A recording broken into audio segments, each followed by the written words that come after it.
जब रसिकों की संगति मिल जाए तो समझ लेना चाहिए हमारा अंतिम जन्म है। यदि समझ ठीक हो जाए और रसिकों की संगति पर महत्व बुद्धि हो जाए तो समझ लेना चाहिए अब हमारा आखिरी जन्म है। सत्संगति संस्कृति कर अंता, गोस्वामी तुलसीदास जी कह रहे हैं, बड़े भाग पाइब सत्संगा तो बिना ही प्रयास होई भव भंगा। यदि सत्संग मिल गया तो संस्कृति चक्र आवागमन का अंत है, इसीलिए संत का संग मिल गया। रसिकन की सत्संगति दीजे सुनिबो रस भरी बानी, क्योंकि उनकी रस भरी वाणी सुनने से हमारा जो मलिन मन है वो स्वाभाविक निर्मल होने लगता है। साधना में नवीन उत्साह आने लगता है। जहां हमारी गलती होती वहां हमको चुभते हैं सत्संग के वचन, जलन पैदा करते हैं, बार बार हृदय को जलाते हैं, तो हमारी गलतियां भस्म हो जाती हैं।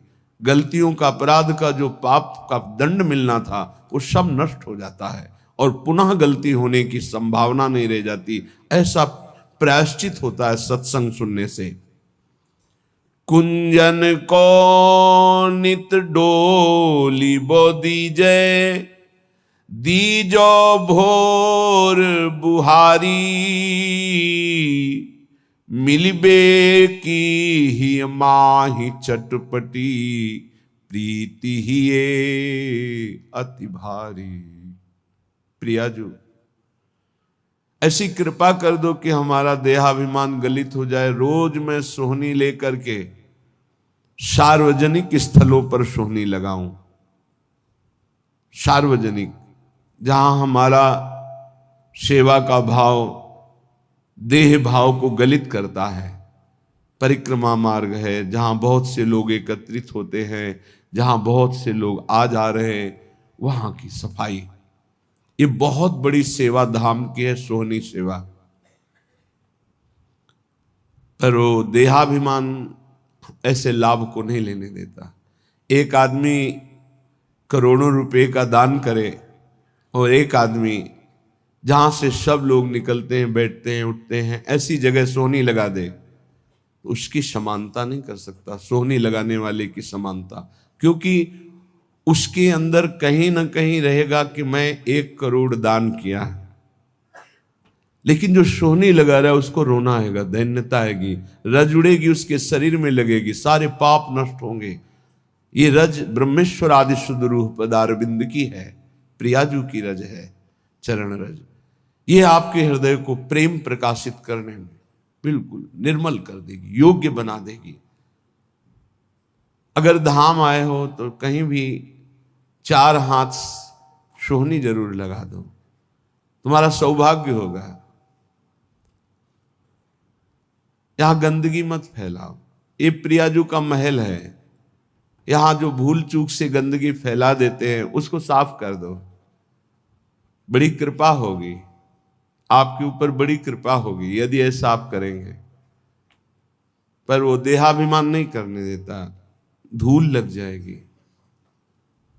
जो तुम्हारे कर्मों की धूल चटाने के लिए तैयार है, उसको मिटाने के लिए ये ब्रज धूल है। जैसी भट्ट धूल धूसर तन ये आशा और धार। बड़े वो महान भाग्यशाली हैं जिन्होंने ब्रजरज के द्वारा समस्त कर्म बंधनों को छिन्न भिन्न कर दिया है। ये जल्दी समझ में नहीं आएगा। ब्रजरज लगाने की हिम्मत नहीं पड़ेगी पापात्मा को। देखते हैं कि अगर ऐसे हुआ भी तो ऐसे ब्रजरज लेकर ऐसे लौटने की, लगाने की, ये बहुत महापुरुषों के गूढ़ वचन हैं। रज का जरूर सेवन कीजिए, बहुत प्रार्थना, ये अमूल्य। समस्त ब्रह्मांडों में कहीं भी ब्रजरज की समानता करने वाली, कहीं की रज की महिमा नहीं कही गई, ब्रजरज की महिमा वर्णन की गई। स्वयं श्री भगवान 1 वर्ष तक शास्त्रों वचनों का रूप धारण करके संपूर्ण ब्रज 84 कोष की रज का स्वाद लिया। जब ब्रह्मा जी ने अपहरण किया तब भगवान ही स्वयं बछड़े बने। ये रज बहुत अपार करुणामयी है, सोहनी लगाने से स्वाभाविक ये रज का अभिषेक हो जाता है। और प्रिया जो देखती कि मेरे महल की टहल कर रहा है, बहुत कृपा होगी। संपूर्ण वृंदावन, संपूर्ण ब्रज हमारे प्रभु का निज घर है, निज घर है। कहीं भी सोहनी लगा रहे हो तो प्रभु के घर में लगा रहे हो। अम्बरीश जी और दुर्वासा जी, अगर साधना में देखा जाए तो दुर्वासा की समानता कदापि त्रिभुवन में कोई बिरला ही कर सकता है। अम्बरीश जी की तो बात ही जाने दो। अगर साधन पक्ष में देखो तो दुर्वासा जी, और समर्पण पक्ष में देखो तो अम्बरीश जी। अपने हाथ से सोहनी लगाते हैं, अपने हाथ से पोछा लगाते हैं, चक्रवर्ती सम्राट होते हुए भी। तो सुदर्शन चक्र उनकी रक्षा में है और उनको पता भी नहीं है। दुर्वासा जी दूर्वा रस पान करते हैं, केवल वलकल की लंगोटी लगाते हैं, 60-60 हजार वर्ष की समाधि धारण करते हैं। कोई साधारण महात्मा नहीं, लेकिन कहीं ना कहीं साधन पक्ष का बल है। और अम्बरीश जी के हृदय में सावई मनः कृष्ण पदारविंदयो, केवल श्री कृष्ण चरणारविंद में मन अर्पित करके निरंतर चिंतन, दैन्य भाव, ये आत्मसमर्पण बहुत जोर का होता है। ये सोहनी लगाना, प्रभु के लिए पोछा लगाना, ये बहुत बड़ी बात है। देहाभिमान इसी से गलित होता है। कुंजन को नित डोलिबो दीजो, दीजो भोर बुहारी। रोज सोहनी लगावें, कहीं ना कहीं लगावें, एक नियम बना ले थोड़ा सोहनी लगाने का। अपने लोगों को का नियम था, पूरा हित धाम को करते हुए परिक्रमा मार्ग मदन टेर के सामने तक ऐसे पूरा साफ कर, पद गुनगुनाते हुए जो सोहनी लगाने में सुख मिलता है ना, अलग अलग स्वाद होता है भजन का। जैसे एक ही खोए को बहुत प्रकार से हम स्वाद लेते हैं, कुछ पेड़ा बना के, कुछ लड्डू बना के, कुछ उसी खोए के विविध प्रकार की मिठाइयां बनती, ऐसे ही भजन का विविध स्वाद है। माला लेकर एकाग्रता पूर्वक जप करना, सत्संग सुनना, सोहनी पोछा लगाना, भगवत सेवा करना, साधु सेवा, ये विविध प्रकार से उसी भगवदानंद का रसास्वादन है। श्री भोरी सखी जी कहती हैं, प्रिया जो ऐसी कृपा करो कि ब्रज में वास मिले, वृंदावन वास मिले, और आपके कुंजों में रोज सोहनी लगाने का सौभाग्य मिले। ये संपूर्ण वृंदावन ब्रज ये कुंज निकुंज है। कोटि प्राण नित बारी बोधी जय, देखत चरण छटारी। वैसे तो मुख्य 5 प्राण हैं और पंच प्राण सहायक है, तो 10 प्राण कहे गए हैं। लेकिन अगर करोड़ों प्राण होते और न्योछावर करते, उस न्योछावर के बदले में श्री जी के गोरे चरणारविंद को एक बार देखने का सौभाग्य मिलता तो सस्ता सौदा है। प्राण दिए यह प्रेम न पइए, क्योंकि श्री जी के चरणों से प्रेम प्रवाहित होता रहता है। सत्प्रेम सिंधु मकरंद रसौग धारा, प्रेम धारा गोरे चरणारविंद से ही प्रवाहित हो रही है, प्रियाजू के चरणों से।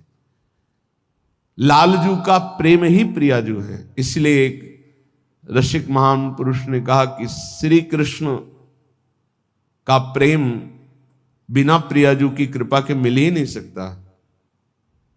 उन्होंने विनोद में कहा, श्री कृष्ण के पास तो प्रेम है ही नहीं, वो तो प्रियाजू है। तो एक उपासक ने प्रश्न किया के हित धाम में कि उन्होंने ऐसे कैसे कह दिया, हमें बड़ी जलन हुई कि श्री कृष्ण के पास प्रेम ही नहीं है। तो उनको शब्द बोलिए, आप वही शब्द बोलिए जो वो बोले हो, क्योंकि आप मिलावट कर दोगे तो अर्थ नहीं निकल पाएगा। वो जीव के तो शब्द वो बोले, उनको देखो उनके शब्दों में झांक के देखो क्या कह रहे हैं। श्री कृष्ण के पास तो प्रेम नहीं, क्योंकि श्री कृष्ण का प्रेम तो मूर्तिमान प्रियाजू के रूप में विराजमान है। तो बिना प्रियाजू के चरणों की आराधना के प्रेम कैसे प्राप्त हो जाएगा।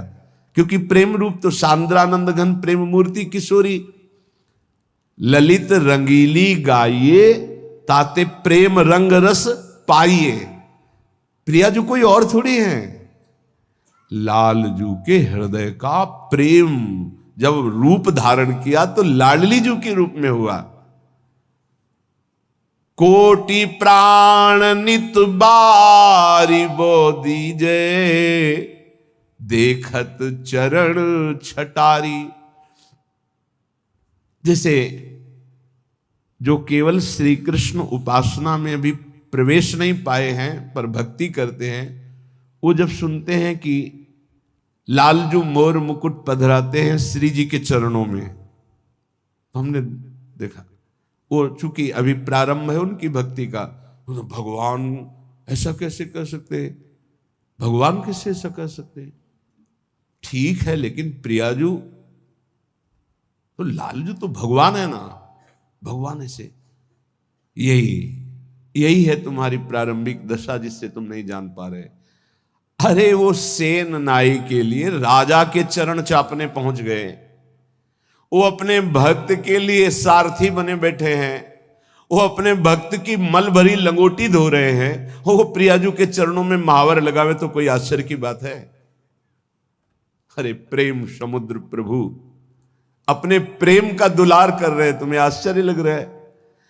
किंचन मात्र किसी भक्त में प्रेम आ जाता है तो मेरे प्रभु हाथ जोड़े उसकी सेवकाई के लिए खड़े रहते हैं। भक्ताधीन मन पूज्यो भक्ता नाम भयंकर।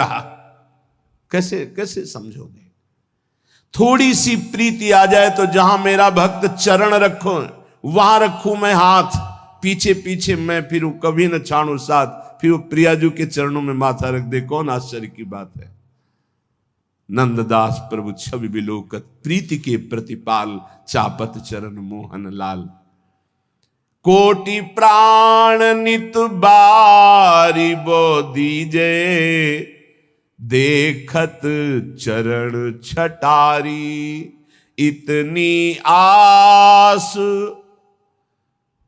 पुजावहु प्यारी, भोरी बलि बलिहारी।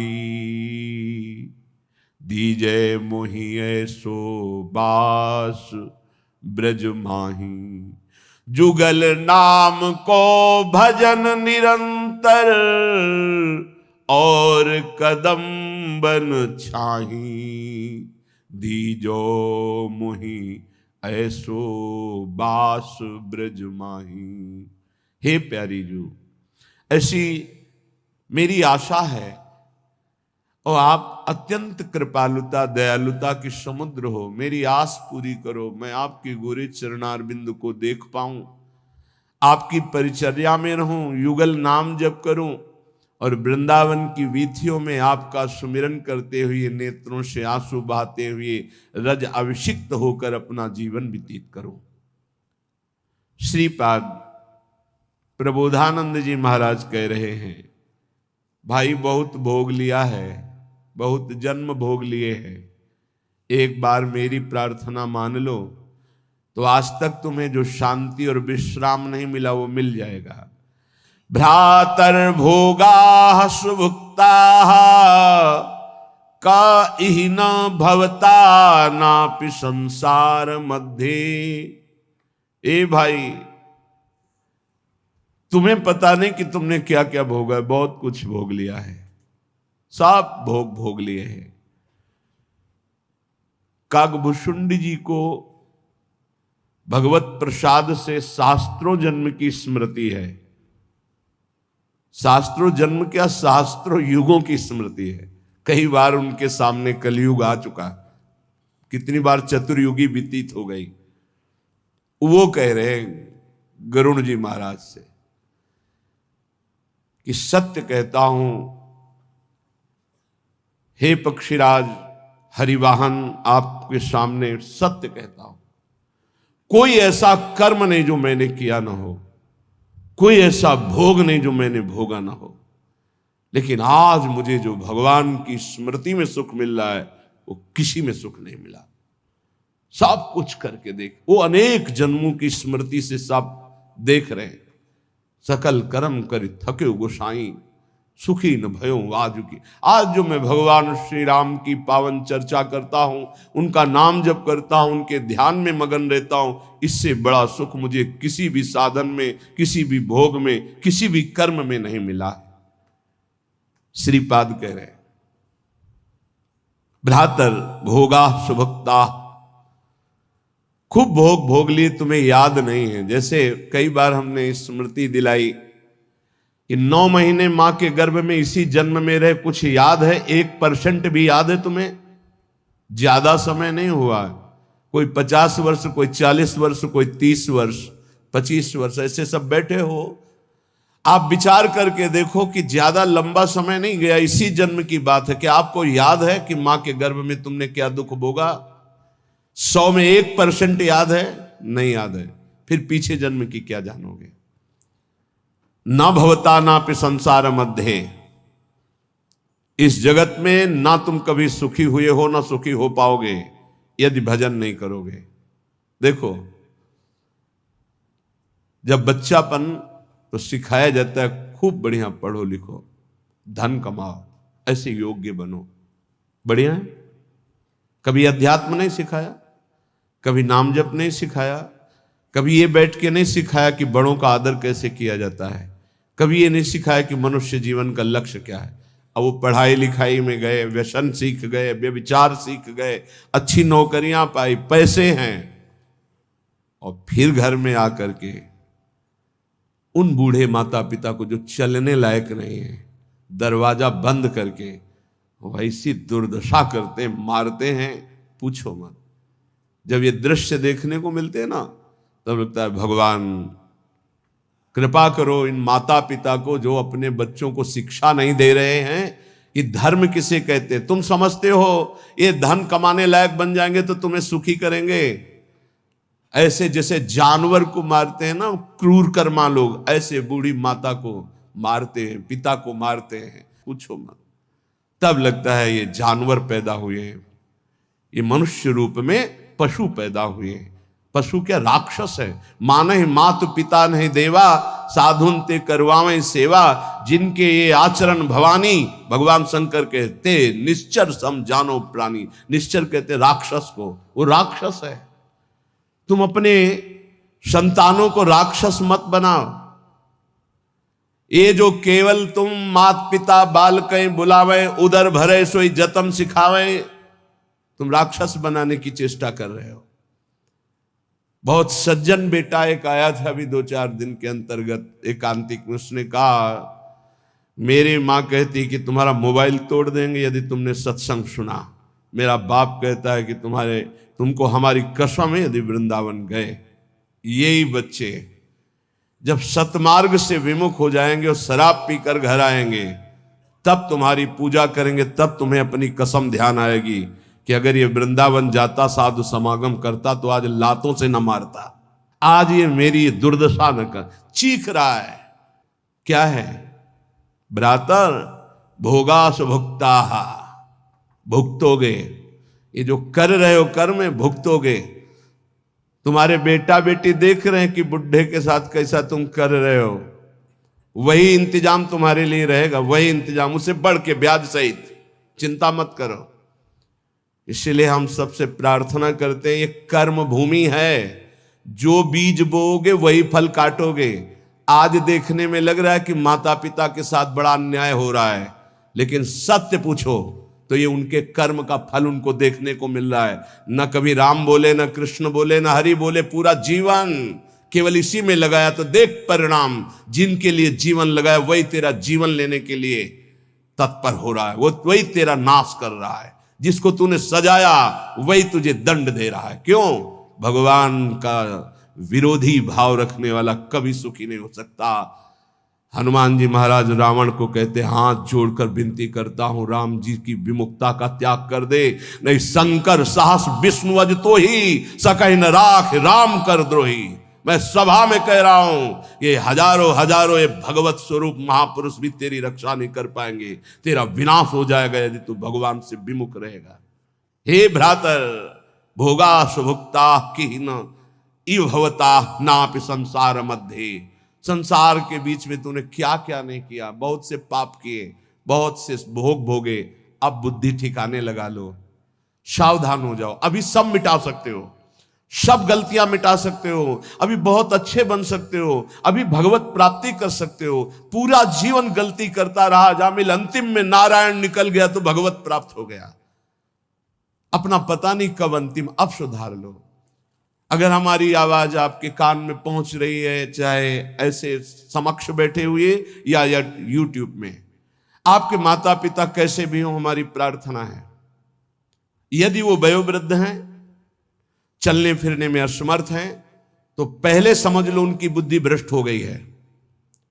तुम्हें मानना पड़ेगा। ये भ्रष्ट का मतलब होता है स्थिति से गिर जाना। अब वो ठीक नहीं बोलेंगे, वो आपको गाली देंगे। आप घी चुपड़ी रोटी सब्जी दाल सब देंगे, फिर भी वो आपको गाली देंगे। आपके रिश्ते नातेदारों से आपकी निंदा करेंगे, पर आप उनकी इस बिगड़ी हुई बुद्धि का रोष पूर्वक अनुगमन करते हुए उनको पीटना, उनको मारना, ये आचरण मत करें, क्योंकि उनकी कर्मानुसार बुद्धि बिगड़ चुकी है।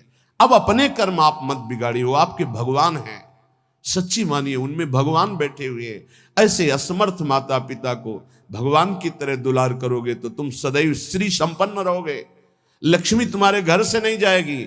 और जिन घरों में माता पिता को त्रास दिया जाता है, जिन घरों में आए हुई पानी ग्रहण करके पत्नी के साथ अनर्थ नाना प्रकार की दोष वृत्तियां, वो घर कभी श्री संपन्न नहीं हो सकता, सुख संपन्न नहीं हो सकता।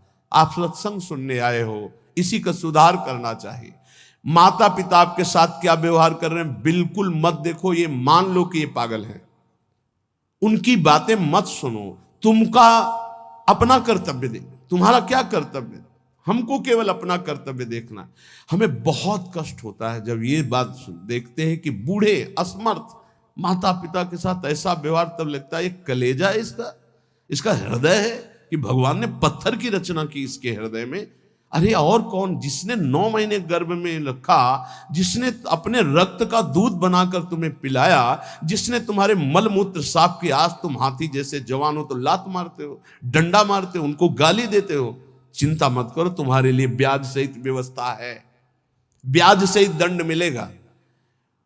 अगर तुम्हें थोड़ा भी ये पता है कि भगवान है तो इतना समझ लो उनके वचन भी हैं, अवश्य में वो भोक्तव्यम कृतम कर्म शुभाशुभम, शुभ और अशुभ कर्मों का भोग भोगना पड़ता है।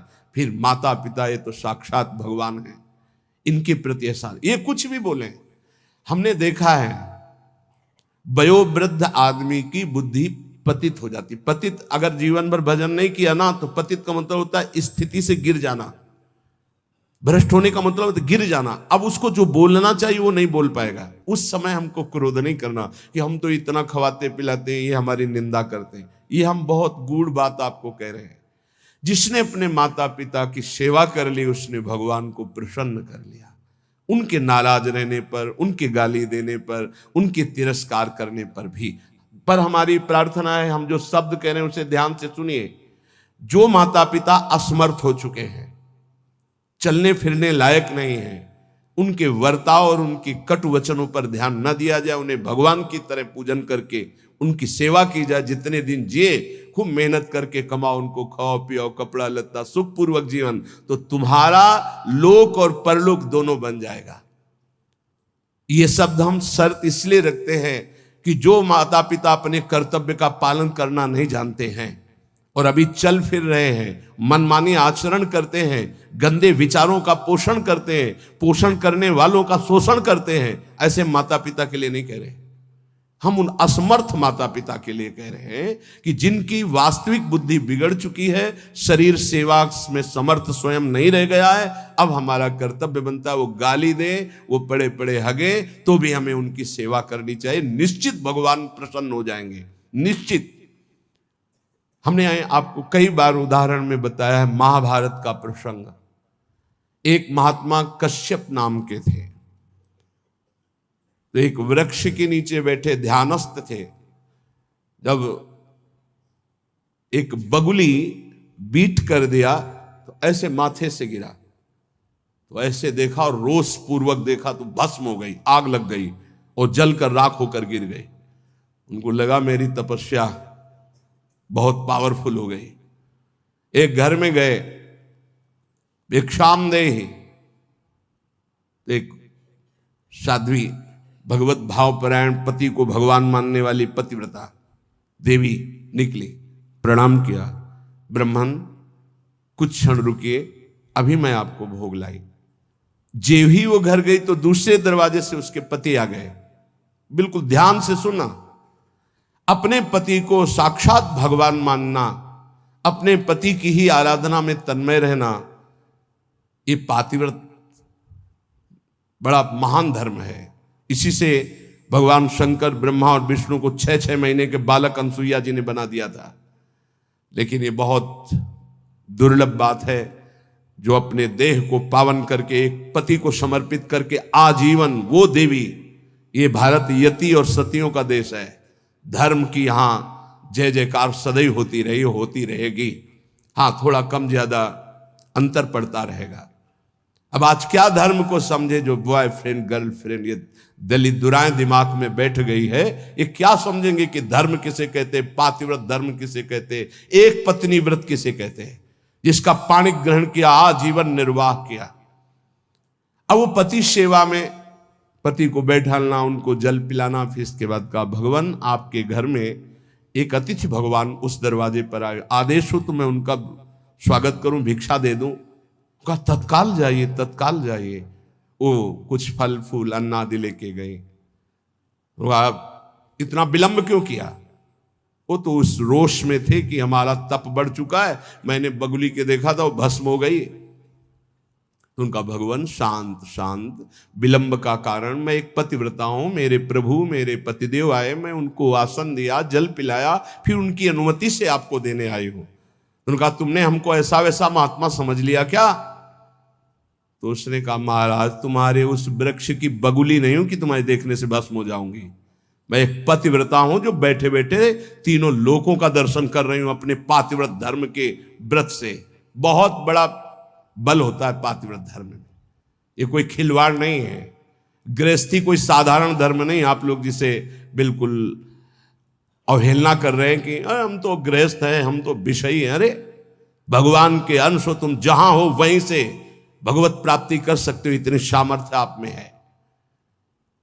अब तो होश उड़ गए उनके कि ये बात तो केवल मैं ही जानता था कि बगुली को देखने से भस्म हुई, दूसरा कोई नहीं। तो हाथ जोड़ा और कहा देवी तुम्हें कैसे पता है? तो उन्होंने कहा इतना ही नहीं पता, मुझे सब कुछ पता है आपका, मुझे पूर्व जन्म का भी पता है आपका। मैं अपने पति की सेवा के प्रभाव से त्रिकालज्ञ हो चुकी हूं। जाओ, अभी तुम्हें सच्चा ज्ञान प्राप्त नहीं हुआ, सच्चा ज्ञान प्राप्त कराने के लिए अमुक प्रांत में जाओ और वहां जो मांस बेचने का व्यापार करते थे कसाई के रूप में, वो जन्मे थे उस कुल में, लेकिन वो खरीद करके मांस व्यापार उनकी कुल परंपरा का, वहां जाइए और वो तुम्हें धर्म का उपदेश करेंगे। विचार किया कि इतने सिद्ध महापुरुष है, अपने पातिव्रत धर्म से मुझे जाना चाहिए। वहां गए तो कितना चाहिए, जो जितना वैसा घृणित ये उपदेश करेगा धर्म का। चलने लगे तो उनका कश्यप जी, बिना परिचय के परिचय, कश्यप जी रुकिए, रुके, आपको अमुक गांव की पतिव्रता पत्नी ने भेजा है ना? हाँ, पहले फोन तो था नहीं कि फोन कर दिया होगा। बोले आप रुकिए, मैं अपना व्यापार रूपी पूजा कर्म कर लूं, फिर आपको मैं उपदेश करता हूं।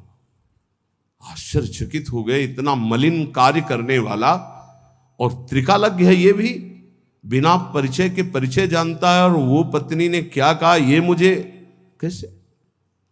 बाद में जब अपने सेवा से निवृत्त हुए तो दुकान को अपनी प्रणाम किया, पैर छुआ और वो कर्म भगवान को समर्पित किया कि मुझे जिस कुल में जन्म दिया वो मैं कर्म कर रहा हूं, और नाम जब निरंतर चलता।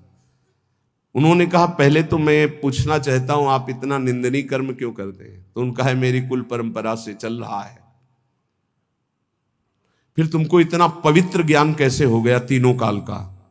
बोले मैं निरंतर नाम जप करता हूं, अपने कर्म को भगवान की पूजा समझता हूं। और आओ, और घर ले गए और दिखाया कि श्वेत पलंग पर बूढ़े माता पिता बैठे हुए, जाके साष्टांग दंडवत किया। बोले जो उससे धन मिलता है उससे मैं अपने इन भगवान की सेवा करता हूं। रात दिन माता पिता की सेवा के प्रभाव से, नाम जप के प्रभाव से, अपने व्यापार को भगवान की पूजा समझने के प्रभाव से मुझे तीनों काल का ज्ञान है। तो उन्होंने कहा मेरी तपस्या अपूर्ण क्यों है? कश्यप जी ने उन्होंने कहा इसलिए कि तुम अपने माता पिता की अवहेलना कर चुके हो और वो वृद्ध माता पिता भटक रहे हैं, उनकी सेवा छोड़कर उनकी अनुमति के बिना तुम ये ऐसा, जाओ पहले उनकी आज्ञा का पालन करो। आप समझो, महाभारत में पढ़ के देखना, भगवान श्री कृष्ण द्वैपायन व्यास देव जी ने लिखा है, आज उन्हीं माता पिता से जिनसे परम सिद्धि प्राप्त होती है, परम कृपा प्राप्त होती है, ये नादान लोग नहीं जान पा रहे और अपना कर्म नाश कर रहे हैं, कर्म नाश कर रहे हैं, पूरा जीवन नष्ट कर रहे हैं। हम इस विषय में इसलिए बोल रहे हैं कि आजकल बहुत बच्चे उद्दंड हो रहे हैं और ब्याह हुआ तो वही नई बच्चियां जिनको अपने माता पिता का सम्मान करना नहीं आया, वो अपने पति के माता पिता के साथ दुर्व्यवहार करते हैं, पति के अधीन करके दोनों मिलकर उनको पीड़ा पहुंचाती हैं। हम वयोवृद्ध की बात कह रहे हैं, हम उनकी बात नहीं कर रहे जो समर्थ है कर सकते हैं, जो शोषण करते हैं हम उनकी बात नहीं कर रहे, हम उनकी बात कर रहे हैं जो असमर्थ है, चलने में भी असमर्थ है। अब उनके ऊपर डंडे का प्रहार, उनकी पिटाई बिल्कुल ठीक नहीं। हे भ्रातर भोगा सुभुक्ता, जो तुम कर्म कर रहे हो सुभुक्ता तुम्हें भोगना पड़ेगा और बहुत भोग चुके हो। जैसे मां के गर्भ में कितना बड़ा दंड भोगा तुम्हें याद भी नहीं है। इसलिए भवता नापि संसार मध्य, दोबारा इस संसार के बीच में जन्म ना हो, ऐसा उपाय कर लो। क्या? विद्या दान ध्वराद्य ही कति कति जगति ख्याति पूजाद्य लब्धा, इससे तुम्हारा जन्म मरण नहीं रुकेगा। बहुत पढ़ लिख कर विद्वान हो गए हो तो तुम्हारी ख्याति हो जाएगी, बहुत दान दे दोगे तो तुम्हारा यश हो जाएगा, बहुत भोग सामग्री आहार विहार बांट दोगे, बहुतायत रूप में तुम्हारे पास आ जाएगी, लेकिन तुम्हारा जन्म मरण नहीं रुकेगा। जन्म मरण रुकेगा अद्याहारे पियादृच्छिक उर्गुणवानप्यहो समृतात्मा श्रीमद वृंदावनेस्मिन सतत मट सखे सर्वतो मुक्त संगाहा।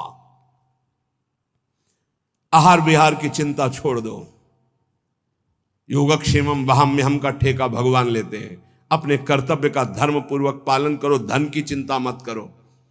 आ जाओ श्री धाम वृंदावन, सत्संग सुनो, उसके अनुसार आचरण करो, साधना भजन करो, तुम्हारा परम मंगल हो जाएगा, आवागमन से मुक्त हो जाओगे।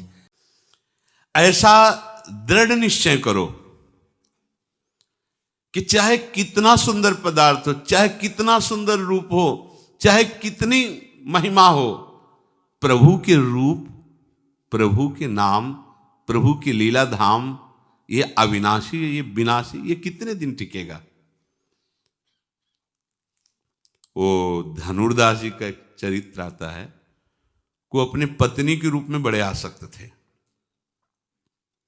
ब्रह्मा जी ऐसी रचना किसी किसी के रूप की करते कि थोड़ा सा ऐसा हाँ आकर्षण होता है, लेकिन उन्हीं आंखों को जो संसार को देखती है। अगर आपकी भागवतिक महामहिम प्रियाजू की भावना करने वाली आंखें हैं तो सच्ची मानना जैसे मकान में आग लगा दे और खंडहर जैसा दिखाई देता है, या तो ऐसा पूरा विश्व दिखाई देगा और या तो उन्हीं की अंग कांति दिखाई देगी, दूसरा नहीं। कोई रूप ही नहीं। क्या रूप है? किसका रूप है? कहां रूप है वो? जो रूप तेरो रूप कहत नहीं आवे, उसकी भावना कर रहा है। ऐसा रूप कोट मनमथ लालजू का, उसको रूप को उधर दृष्टि नहीं, जागतिक दृष्टि है, तो उसमें थोड़ा सा आकर्षण उसको अपनी आसक्ति के कारण लगता है। वो इतने आसक्त थे कि पत्नी से नेत्र हटा ही नहीं सकते थे। जैसे सामान लानी बाजार से कुछ, तो धनुर्दास जी नहीं ला सकते थे, पत्नी को चलना पड़ेगा साथ। पूरी एकाग्रता समिटी हुई थी। तो जैसे धूप है तो रूप दर्शन हो और उसको कष्ट ना हो, ऐसे छाता लगा के बैग चलते थे उल्टा, पत्नी के रूप दे। बहुत से लोग उपहास करते, उनको कोई से फर्क नहीं था, वो बस ऐसे। आचार्य चरण से कुछ शिष्यों ने जाके कहा, हे प्रभु एक ऐसा स्त्रैण देखा, वो तो मतलब ऐसा। अच्छा, इतना रूपाशक्त है, तब तो काम का आदमी है। नजदीक गए और कहा, भाई तुम इतने आसक्त हो, तो उनका ये रूप ही ऐसा, हमारी पत्नी का, हम इसके बिना जी नहीं सकते। बोले अगर इससे भी सुंदर रूप हो तो? बोले हो ही नहीं सकता, आसक्ति का विषय होता है, हो ही नहीं सकता। उन्होंने ऐसे स्पर्श स्पर्श होते अशुभों का नाश हुआ। और भगवान आचार्यों के अधीन होते हैं, वो जिसको चाहे उसी क्षण भगवत साक्षात्कार करा दे, बिना किसी भक्ति के अधिकार के भी। नरवाहन प्रभु निहार लोचन भर घोष नार, नक्षिक सौंदर्य काम दुख, जो अत्यंत दुर्लभ रूप प्यारोढ़ क्षमते इन अच्छी सुखादि नाम तो ध्यान गम। आचार्य चरण ने नरवाहन जी को ऐसे ही, जो हिंसारत भयंकर अपने अनुयायियों को लेकर के चोरी करना, मारना, काटना, सबको ऐसे नरवाहन प्रभु निहार, जगाई मधाई को ऐसे भगवत साक्षात्कार करा। आचार्यों के अधीन भगवान होते हैं, इसलिए बिना आचार्य शरणागति के रस मार्ग या कोई भी मार्ग पुष्ट नहीं होता, आचार्य आश्रय से। क्योंकि हमारी सामर्थ्य क्या है, पर आचार्य के बच्चा बन गए तो जैसे बच्चा बनने पर पिता की प्रॉपर्टी मिल जाती है, ऐसे आचार्य शरणागत को इष्ट देव का साक्षात्कार हो ही जाता है, जो आचार्य के दृढ़ शरणागत। जे ही रंगनाथ प्रभु का रूप प्रकाशित हुआ, छूट गया छाता, मुड़ गए, और आजीवन के लिए मुड़ गए, दोबारा कभी नहीं झांक के देख। ऐसा रूप घृणा हो जाए आपको। देखो हमारी प्रियाजू की सेवा में जो सहचरियां हैं, लक्ष्मी कोटि विलक्षण लक्षण लसल लीला किशोरी सतई। जो श्री जी की आराधना में, सेवा में सखियां कैसी, एक लक्ष्मी से सुंदर कोई नहीं है त्रिभुवन में। जब समुद्र से प्रादुर्भाव हुआ तो दैत्य देवता सब थे, कोई ऐसा नहीं था जो ना हो, सब मोहित हो गए थे, कोई नहीं बचा था जो लक्ष्मी जी के लिए लालायित ना हो गए हों। आज भी त्रिभुवन में कौन नहीं लालायित है लक्ष्मी जी के लिए? सब लालायित है। जय, कुछ तो मिल ही जाए, एक अंश में मिल जाए, सब लक्ष्मी के लिए। लेकिन लक्ष्मी जी ने जो बिल्कुल लालायित नहीं थे, बिल्कुल देखा नहीं उनकी तरफ, उन भगवान श्री हरि के चरणों का आश्रय लेकर उनका वर्ण किया। इतनी सुंदर लक्ष्मी जी, कोई नहीं बकाया था जो लक्ष्मी जी से आकर्षित न हो गया हो। और यहां क्या वर्णन, लक्ष्मी कोटि विलक्षण लसल लीला किशोरी सतई राराध्यम ब्रज मंडले मधुरम राधा। हमारी स्वामिनी जी कैसी सखियों से सेवित हैं? एक सखी का सौंदर्य करोड़ लक्ष्मियों को आश्चर्यचकित कर दे, करोड़ लक्ष्मियों को मूर्छित कर दे। ऐसी सुंदर सखियां तो प्यारी जू कैसी होंगी? प्यारी जू जिनके लक्ष्मी जी चरण चापती रहती हैं, उन लाल जू को मूर्छित कर देती है, ऐसी प्यारी जू। अब कौन सा रूप भैया देखोगे, कौन सा रूप देखोगे? ये रूप देखो, ये वैभव, मन को समझाओ। यहां कोई रूप है? यहां कोई रूप वाले? थोड़ा सा ऐसे सफेद सफेद लगा लिया हो, ऐसे गाल लाल नहीं है, ऊपर से लाली लगा रही, एक एक बाल नोचवाकर भाव का, ये सुंदरता है? ये इसे सुंदरता कहते हैं? सुंदर बनना नहीं। सुंदर कौन बनता है? बोले सखी, जो इनको देखने आवे वो भी सुंदर हो जाए।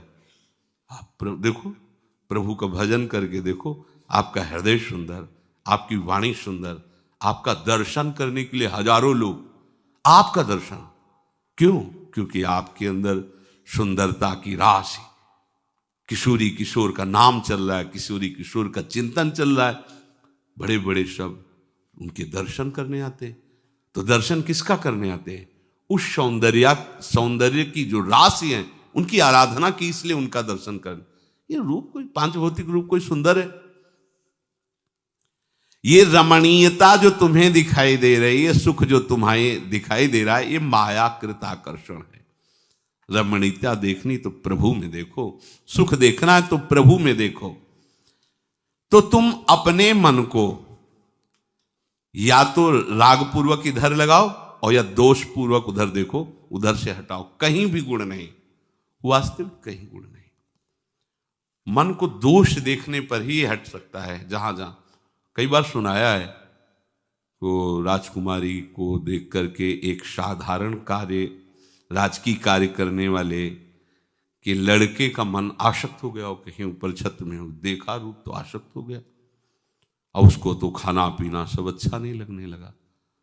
उसकी माँ ने बहुत भाव को ताड़कर पूछा कि बेटा आप हमसे मत छुपाओ, क्या बात? तो उनका अब तो मेरे को मरना ही है, क्योंकि उपाय कोई हो नहीं सकता। मैंने वो रूप देखा ऐसा उसका, अब मैं जीवित और मैं प्राप्त कर नहीं सकता, जानता हूं। एक छोटी सी राजकीय सेवा का कार्य करने वाला राजकुमारी का कैसे अधिकारी हो सकता है? माँ ने विचार किया कि अपने बेटे की रक्षा के लिए एक बार राजकुमारी के पास जाऊंगी, चाहे मृत्यु दंड क्यों न दिया जाए। ये माँ का हृदय होता है। वो गई, प्रणाम किया और कहा आप हमारी पीड़ा को समझ सकते हैं। यद्यपि मुझे कहने में भय लग रहा, बिल्कुल अधिकार नहीं है, पर आप स्त्री हृदय आप भी हैं, तो आप समझ सकती माँ का हृदय कैसा हो। मेरा बेटा पता नहीं आपको कैसे देख लिया और आपके रूप पर आसक्त है। बहुत दिन से हो न खान पान ऐसे नहीं, कह रहा बस मुझे मरना है। तो सत्संगी थे, विवेकवान थे, उनका बिल्कुल घबराने की जरूरत नहीं। अपने बेटे से कह दो 8 दिन बाद हम मिलेंगे, खाओ पियो, महल लिवा लाना। झाकुश ने बताया, वो तो राजी हो गया, खाने पीने लगा। ठीक, उसने 8 दिन आयुर्वेदाचार्य से औषधि ली, जिससे मल साफ हो, बार बार शौच, बार बार, और सोने के घड़े में भरवा के रखवा दिया 8 दिन का। उसी कमरे में उनके ढक्कन खुला रखा, पूरा कमरा बदबू से युक्त, गाल से। अब एक दिन में अगर 10-20 शौच हो जाए तो हालत बदल जाएगी। 8 दिन से बराबर लाओ लिया, जो एक कमरे में से। बोले वो रूप कहाँ गया? बोले घड़े में भरा है इनमें, देखो इन घड़े में। मुझे एक क्षण भी आने टिकना, बिल्कुल नहीं देखना। मल से युक्त है ये निर्मल रूप थोड़ी है। निर्मल रूप प्रियालाल का चिदानंदमय, वो किसी पदार्थों के सेवन से थोड़ी है, वो आत्मस्वरूप सच्चिदानंद। यहां कौन सा ऐसा रूप है, कौन सा ऐसा पदार्थ है, कौन सी ऐसी वस्तु है? मन को विचार के द्वारा दोष पैदा करके या इधर राग पैदा करके प्रभु की तरफ हटाओ। दूसरी बात ये, नियम की बड़ी मार मन पे पड़ती है। मन को मारने के लिए नियम का बहुत पालन करना जरूरी है। आप अपनी दिनचर्या ऐसी बनाएं, या गुरुजनों से जो पास हुई दिनचर्या, आपके पास प्रातः काल से शयन काल तक 1 मिनट भी खाली नहीं होना चाहिए। ये आप देख लो, जो अभी तक चर्चा हुई वो पूरे संसार में दोष दृष्टि करके भोगों के प्रति या प्रभु पे महत्व बुद्धि करके छोड़ दो, राग छोड़ो। वास्तविक कहीं सुख नहीं है। आप लोग देख लीजिए, विवेक से देख लीजिए, अभी तक सब वही करते रहे हो जन्म जन्मांतर। अब हमको मन की ये जो बलवान वृत्ति है, प्रमथन स्वभाव वाली वृत्ति है, इस पर अंकुश करना है। कैसे करना है? प्रातः काल जगने से लेकर शयन तक 1 मिनट भी आपका खाली नहीं होना चाहिए, आपकी दिनचर्या में होना चाहिए। नियमित दिनचर्या बनवा लीजिए या बना लीजिए अपने बड़ों से, अपने पूज्यजनों से पास। हमारी ये दिनचर्या जीवन में उसका उल्लंघन नहीं होना चाहिए। ऐसी दिनचर्या नहीं, कागज वाली दिनचर्या नहीं, आपकी वास्तविक दिनचर्या जो है वही होनी चाहिए। जिस समय जो आदेश हुआ है कार्य का, आपको उसी समय वही कार्य करना है। इससे मन तुम्हारा मरेगा, मन के अनुसार। यहां क्या है कि रोज सुनते, आज नहीं सुनेंगे सत्संग, क्या है? सुबह तक। रोज वाणी पाठ में जाते नहीं जाएंगे, 6 बजे तक सो रहे हैं शाम के रात्रि तक, या जैसा ये ठीक नहीं। चलो आज ऐसा कर ले, नहीं ठीक नहीं, जो नियम दिया गया वैसे ही चलो। अगर नियम से चलोगे तो उससे लाभ क्या मिलेगा? एक तो परमानंद की तरफ बढ़ रहे हो, दूसरी बात आपका मन मरेगा। मन नियम से मरता है। इस मन का स्वभाव बदल जाएगा यदि आप नियमवर्ती बनोगे। नियमानुवर्तिता से मन आपके अधीन होगा। नियम बनाओ आप। नियम अगर आपने नहीं बनाया तो परमार्थ की चढ़ाई पर नहीं चढ़ सकते हो। परमार्थ में आज तक उसी को लाभ मिला है जो नियम से चला है। किसी ने पूछा किसी से कि क्या नियम है आपके, तो उनका हमारे संप्रदाय में तो नियम है ही नहीं। गजब की बात कह दी। यहां का जो नेम है वो प्रेम से शासित है। प्राण चले जाएं पर वो नेम छोड़ सकते हैं? देखो ना, मन क्रम वचन त्रिशुद्ध सकल मत, नेम नहीं है। जो अब कह रहे हैं उसी के अनुसार जीवन चलाना है। प्रियालाल के सुख का नेम, प्रियालाल के नाम जप का नेम। प्रियालाल हमारे यहाँ कोई नियम ही नहीं, मतलब खाओ पियो पड़े रहो केवल से। आप समझो, समझ के बोलो, ऐसे किसी को मत बोलो। परमार्थ में आज तक जिसको भी लाभ मिला है नियम से चलने वाले को प्राप्त हुआ है। इष्ट आराधना में जो जो आपको नियम मिले हैं उनमें शिथिलता नहीं होनी चाहिए, और बहुत काल तक एक नियम में चलने वाले को सिद्धि प्राप्त हो जाती है। जिस स्थान पर, जिस आसन पर, जिस समय पर जो मंत्र जितना, वो नियम होना चाहिए। ऐसा नहीं कि आज 20 माला जप लिया तो कल 10 माला जप कर लिया तो 2 दिन जपा ही नहीं फिर आगे, ऐसे नहीं होता। एक नियमानुवर्तिता। 5 मिनट का भी अंतर आपके नियम में जब नहीं पड़ने लगेगा, नियमित नियत समय, यह संतों में देखा गया है। जय बजे उठना, जय बजे शयन, जय बजे उनकी जो दिनचर्या, एक दिन अगर देख लो तो दूसरे दिन तुम कह सकते हो इस समय ये साधन कर रहे होंगे, क्योंकि उनका नियम है, वो वैसे ही मिलेंगे। बड़े बड़े महापुरुषों में देखा गया है। ये 2 बजे के जगने का समय तो मतलब जैसे लगभग विषयी पुरुष सब सोते हैं, ऐसे लगभग जो भगवत प्राप्ति की लगन वाले साधु 2 बजे जग जाते हैं सब। ये नहीं कोई आश्चर्य की बात नहीं है, हमने देखा है। गंगा के किनारे जैसे ब्रह्म 2 बजे शुरू हो जाता है, कुआं से जल अर्चना और सब दिनचर्या, गंगा नहाने के लिए फिर जाना, बाद में यहीं से स्नान करके फिर बाद में गंगा स्नान करने जाना। जो अनियमित साधन करता है, यद्यप साधन अविनाशी, पर मन मरेगा नहीं, मन अधीन नहीं होगा, ध्यान रखना। अनियमित, नियमित। आज 1 घंटे बैठे, कल 30 मिनट बैठे, परसों 10 मिनट, और फिर आगे बैठे ही नहीं 2-4 दिन, बिल्कुल नहीं। ऐसा नहीं। चाहे 10 मिनट से शुरुआत करो तो 11 होना चाहिए, कभी 9 नहीं होना चाहिए। और बार बार दिनचर्या का परिवर्तन नहीं होना चाहिए,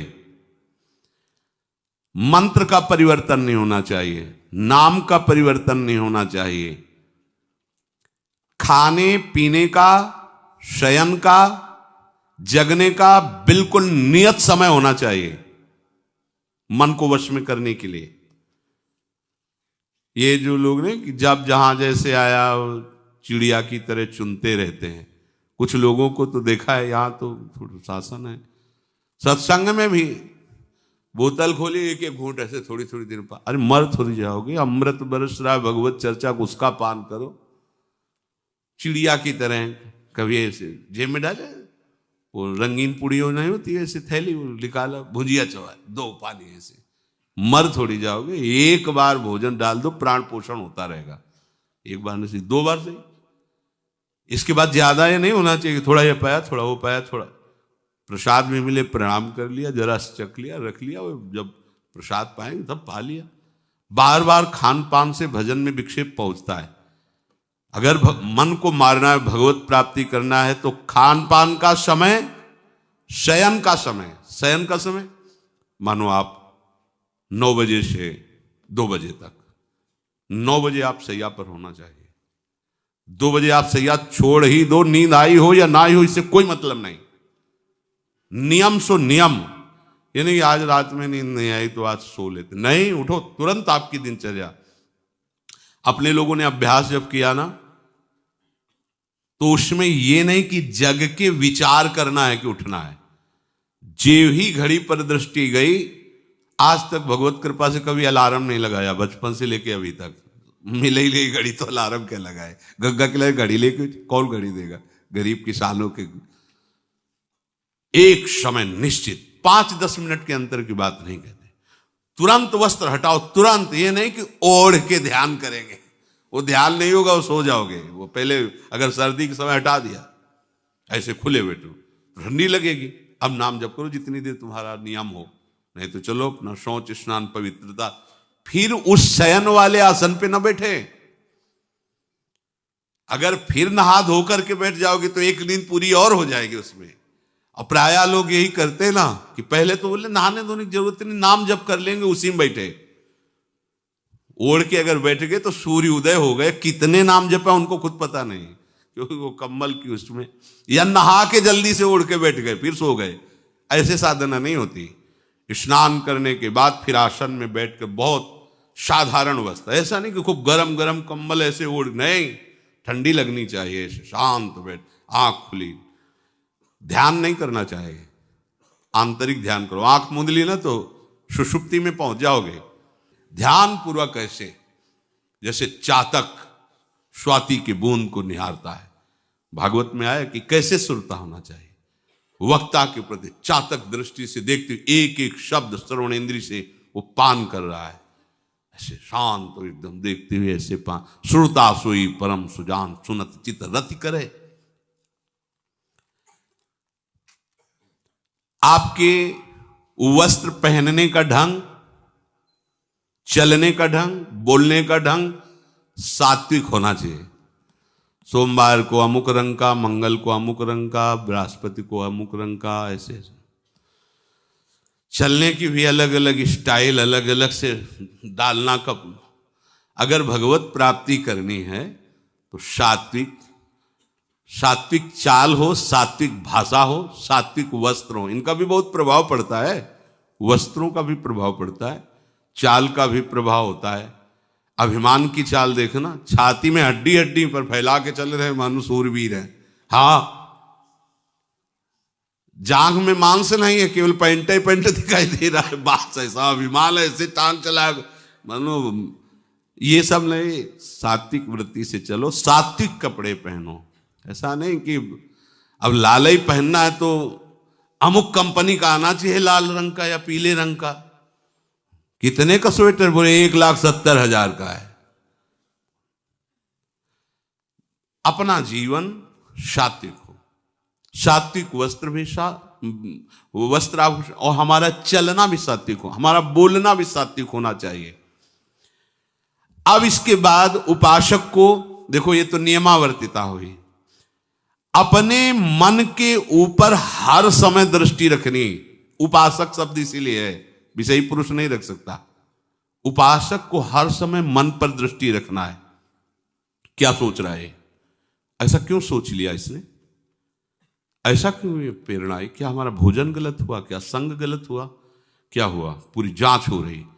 आप सच्ची मानना, प्रारंभिक बात तो अलग है कि मन पूर्वश, नहीं तो ऐसा नहीं है कि काम के विषय में सोचने लगे, ये लोभ के विषय, ऐसा नहीं है। आपका संग गलत हुआ, आपका दर्शन गलत हुआ, आपका गलत श्रवण हुआ, भोजन गलत हुआ तो ही हो सकता है। नहीं, ऐसे नहीं कि भगवत चिंतन की धारा में बीच में काम आ जाए, बीच में क्रोध आ जाए। प्रारंभ में तो ऐसा होता है, लेकिन आगे बढ़े हुए उपासकों को फिर ये दिनचर्या में अपनी जांच करनी, क्या गलत हो गया, आज क्या खाया जो हमारे मन में ऐसे विचार आ रहे हैं, आज किसका संग किया जो हमारे मन में ऐसे विचार आ रहे हैं। यद्यपि बड़ा कठिन है मन की जांच करना, क्योंकि हम मन ही बने हुए हैं, तो जांच क्या करेंगे। जांच तो वो कर सकता है जो थोड़ा मन से अलग हटा है ना, दृष्टा भाव देख रहा है मन को। हम तो मन ही बने हुए हैं, जो वो चाहता है वो हम चाहते हैं। देखो ना, बहुत बातचीत से समझ में आता है। आज हमारी ये खाने की इच्छा है, आज वहां जाने की इच्छा है, तुम्हारी थोड़ी, वो मन की है। थोड़ा अलग हट करके देखो, फिर उसमें निर्णय करो सही है या गलत। जो जो विचारों में आप सपोर्ट दे देंगे वो मन के संस्कार बन जाएंगे। आप सपोर्ट नहीं देंगे तो संस्कार नहीं बनेगा। ये बहुत खास बात है। जब आप भजन में बैठे हो, साधन में, या चलते फिरते उठते बैठते, ये जो शास्त्र विरुद्ध गंदी स्फुरणा दे, आप बिल्कुल इसको सपोर्ट मत करना, नहीं ये संस्कार बना देगा। फिर वो आपके न चाहने पर भी आपको परेशान करेगा। और यदि आप बिल्कुल उदासीन रहे, जैसे पागल आदमी पीछे बोलता चला जाए, आप कुछ मत बोलो, वो दूसरी दिशा में चला जाएगा, ऐसे ही मन शांत हो जाएगा आपका।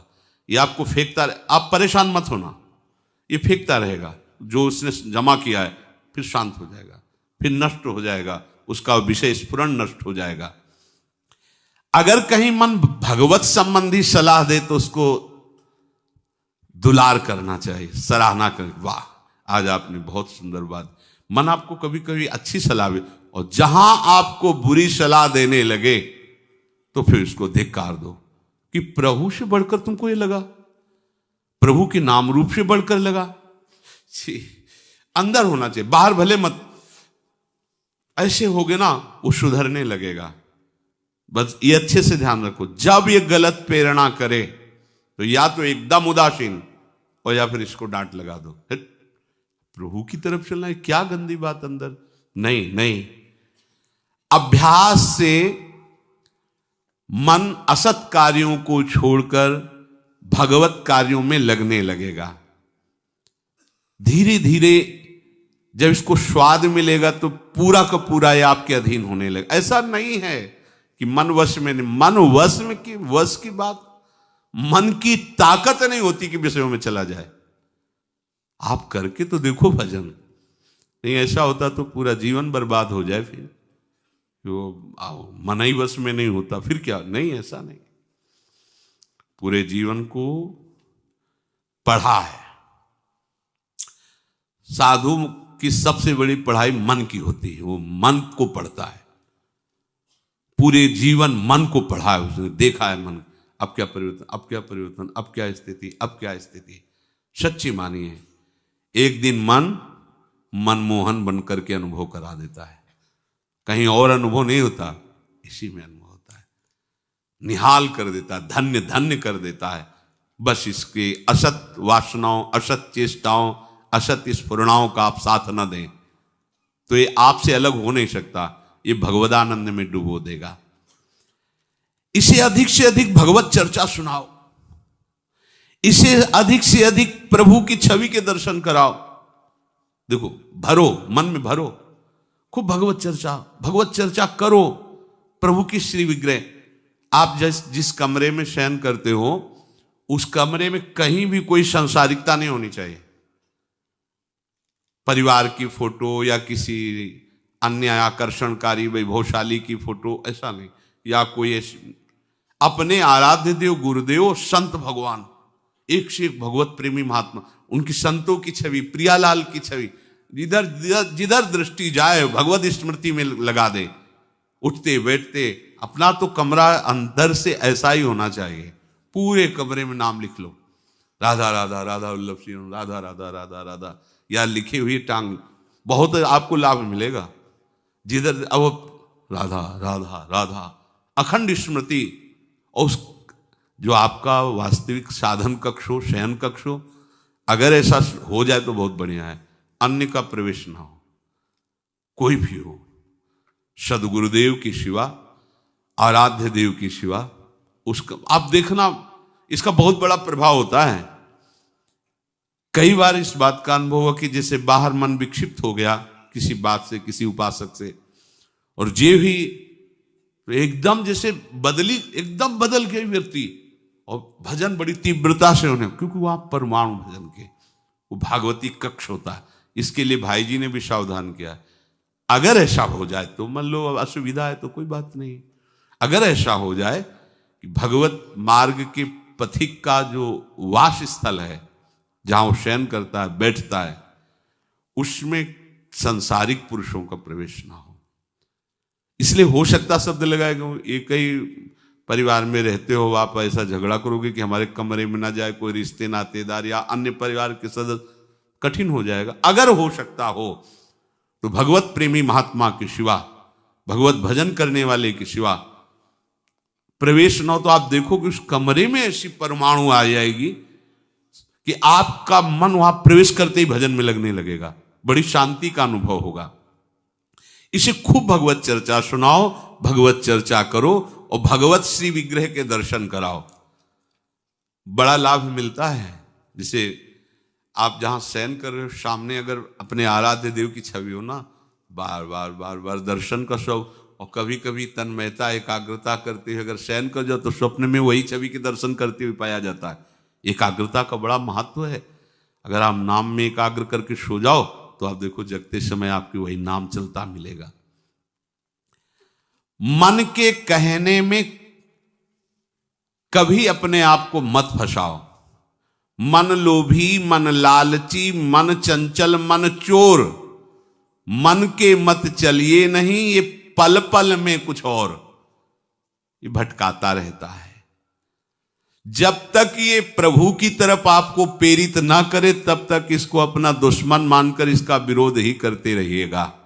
मन का जैसे अपने दुश्मन के प्रत्येक कार्य पर निगरानी करने वाला दुश्मन के प्रहार से बच जाता है, क्योंकि हर क्षण वो सावधान रहता है, वैसे ही जो उपासक मन पर नजर रखकर इसे दुश्मन के भाव से देखता है वो सावधान रहता है और मन के प्रहार से बच जाता है।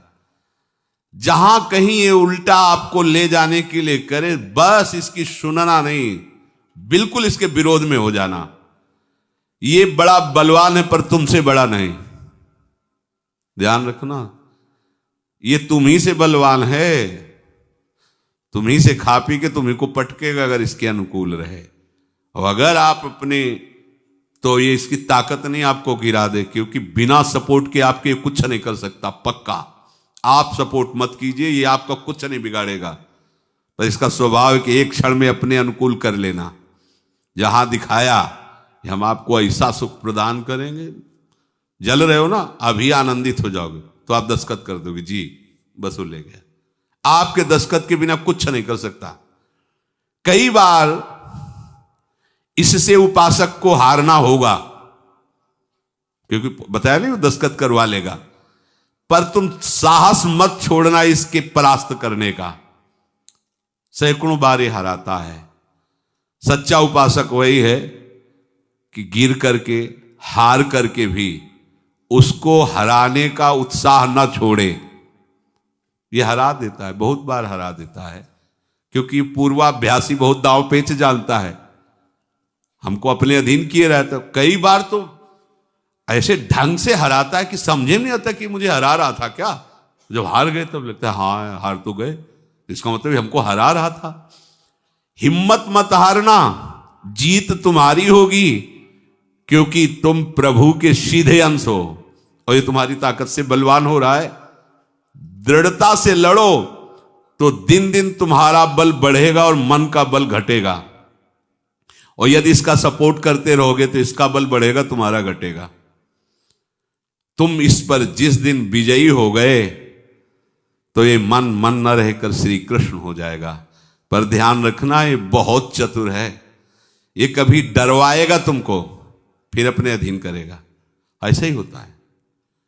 कभी फुसलाएगा, कभी लालच देगा, कभी बड़े सुख का प्रलोभन देगा, परंतु तुम इसके धोखे में मत आना, भूल कर इसका विश्वास न करना। अपनी हिम्मत टूटने न पावे, लड़ने में कमी न होने पावे, इससे लड़ाई लड़नी। यहां मन से तो लड़ते नहीं, बाहर झगड़ा करते घूम रहे, इससे लड़ो, ये बेईमान जो हमको परास्त कर रहा है। अंत में आप देखोगे आपकी आज्ञा पर खड़ा हो जाएगा हाथ जोड़, अब जैसा ये विश्वासी सेवक बन जाएगा। मन को कभी निकम्मा मत रहने दो।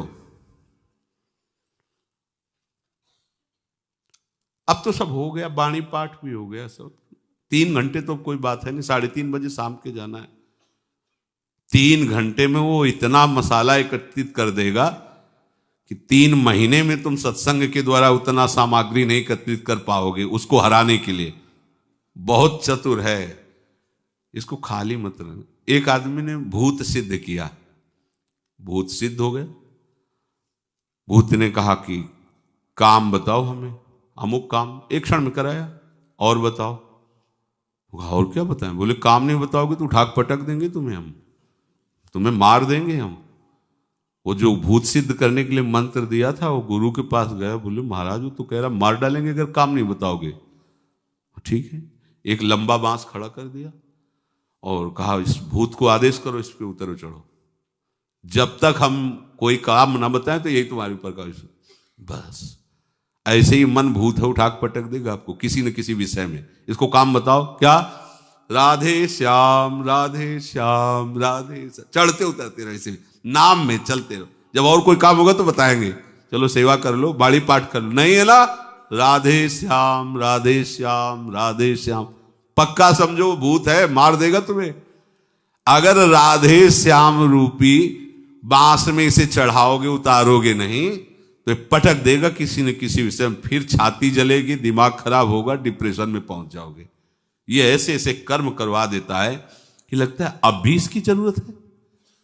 प्रभु के होके, प्रभु का नाम जप करके, प्रभु के मार्ग में अब भी इसकी जरूरत है। जो तुमने किया, जो तुमने सोचा, जो तुम सोच रहे हो, इसकी जरूरत है। बहुत सावधान, नाम कभी छूटे ना इसको। उसमें ये निकम्मा मन बर्बाद कर देता है। निकम्मा रहोगे तो इधर उधर की बातें सोचेगा। एक और बात बता दे, जब तक नींद ना आवे तब तक लेट करके भजन मत करना। किडनी थोड़ी खराब है तुम्हारी कि तुम्हें बैठने में परेशानी। अपने लोगों ने ऐसा किया है कि अब जैसे रात्रि में है, माला लेके बैठ गए, अब नींद नहीं आ रही है, तब तक माला चल रहा है, भजन चल रहा है। जब नींद आने लगी धीरे से लेट गए, माला छाती में रखा है, अगल बगल कोई अपने माला में ही है। अब लेट करके कि नींद का इंतजार, तो नींद तो आए कि ना आए, लेकिन ये क्या क्या प्रोग्राम आ जाएगा वो आप देख लो। नए साधक सावधान नहीं रहते तो दुर्दशा अपनी कर लेते हैं क्रियाओं के द्वारा, अन्य चेष्टाओं के द्वारा। शयन के समय बहुत सावधान रहने की जरूरत है। दिन भर तो आपको ऐसी सेवाएं मिली हैं, ऐसे साधन मिले हैं जो भगवदानंद में डुबोने के लिए पर्याप्त हैं, लेकिन जो आपका पर्सनल समय है उस समय आप सावधान रहना। अब आप फुर्सत में लेट गए, जे भी फुर्सत सोच के लेटे कि सब हो गया, अब उसका प्रोग्राम शुरू मन का। अब आपकी इधर उधर चित्त वृत्ति, फिर मोबाइल जो पास है तो फिर क्या कहना है, मन को तो मानो अमृत मिल गया, वो आपको प्रेरित करेगा। जहां आपने कोई गेम, ये वो नौटंकी नाटक, जहां बस उसको मसाला मिल गया, वो आप काफी है। वो आपको ऐसी जगह पहुंचा देगा कि सुबह दिनचर्या में हाजिर नहीं हो पाओगे। कहां है वो? बोले अभी तो आया ही नहीं वो। क्यों? मन ने उसको परास्त कर दिया, इसलिए नहीं आया। बहुत सावधान।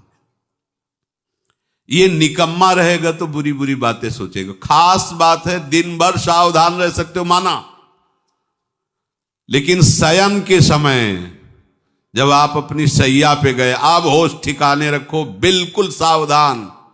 यहां थोड़ी तुम्हें सावधान रहने की जरूरत है, अभी तो सावधान है ही हो, नहीं तो अभी